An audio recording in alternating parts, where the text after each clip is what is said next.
જય શ્રી કૃષ્ણ। શું ઈશ્વરને પામવા માટે કઠિન તપસ્યાની જ જરૂર છે કે પછી સાચો પ્રેમ અને સમર્પણ જ પૂરતું છે? આનો જવાબ શ્રીમદ ભગવદ્ ગીતા એટલે કે 12મા અધ્યાયની અંદર સરળ અને સુંદર રીતે આપવામાં આવેલ છે। તો આજે આપણે આના પ્રથમ 2 શ્લોક શીખીશું। શ્રી ઓમ શ્રી પરમાત્મને નમઃ। અથ દ્વાદશોऽધ્યાયઃ ભક્તિયોગઃ। અર્જુન ઉવાચ એવં સતતયુક્તાયે ભક્તાસ્વાં પર્યુપાસતે ये चाप्य अक्षरम् अव्यक्तं तेषां के योगवित्तमः।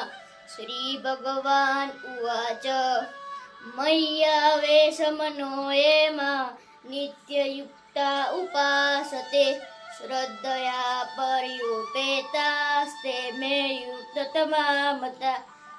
આ હતા ભક્તિ યોગના પ્રથમ 2 શ્લોક। અસ્તુ જય શ્રી કૃષ્ણ। જય શ્રી કૃષ્ણ।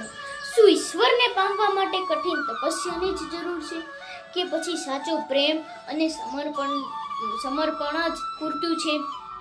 આનો જવાબ શ્રીમદ ભગવદ્ ગીતા એટલે કે 12મા અધ્યાયની અંદર સરળ અને સુંદર રીતે આપવામાં આવેલ છે। તો આજે આપણે આના પ્રથમ 2 શ્લોક શીખીશું। શ્રી ઓમ શ્રી પરમાત્મને નમઃ। અથ દ્વાદશોऽધ્યાયઃ ભક્તિયોગઃ।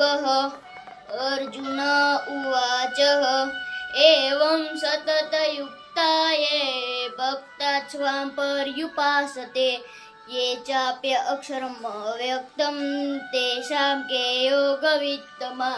श्रीभगवान् उवाच मय्यावेशमनो ये मां नित्ययुक्ता उपासते श्रद्धया पर्युपेतास्ते मे युक्ततमा मता।